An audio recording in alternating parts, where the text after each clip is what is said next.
Mange danskere er glade for at sejle, men det halter med sikkerhed.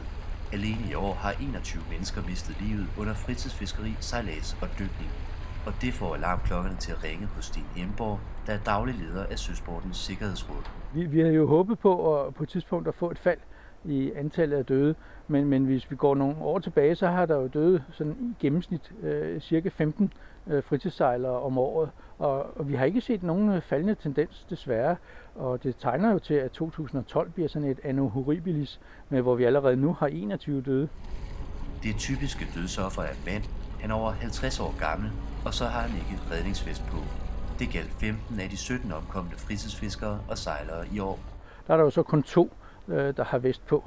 Og da mange dødsfaldene er sket i den varme halvdel af året, så er vi da ret sikre på, at en redningsvest den vil have forlænget deres liv. Og måske lige præcis den forlængelse, der har gjort, at når redningsmandskabet fandt dem, så var de stadig i live. Siden årtusindskiftet er hele 9 ud af 10 omkomne fritidsfiskere og sejlere faldet over bord uden redningsvest. Og når hver anden fritidsfisker og sejler ifølge en undersøgelse fra Beredskabsforbundet alligevel ikke bruger vesten hver gang, er budskabet fra Søsportens Sikkerhedsråd klart og tydeligt. Redningsvesten er jo din livsforsikring.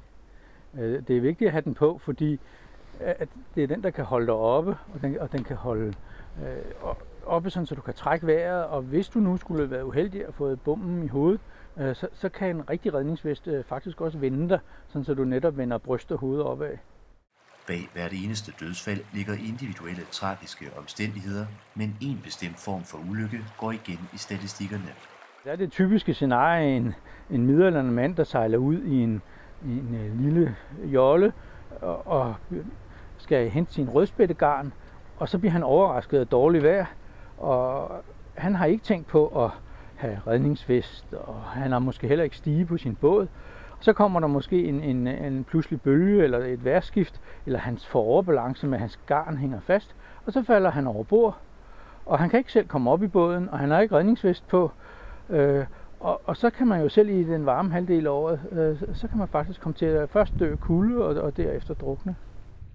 Opfordringen og håbet hos Søsportens Sikkerhedsråd lyder derfor.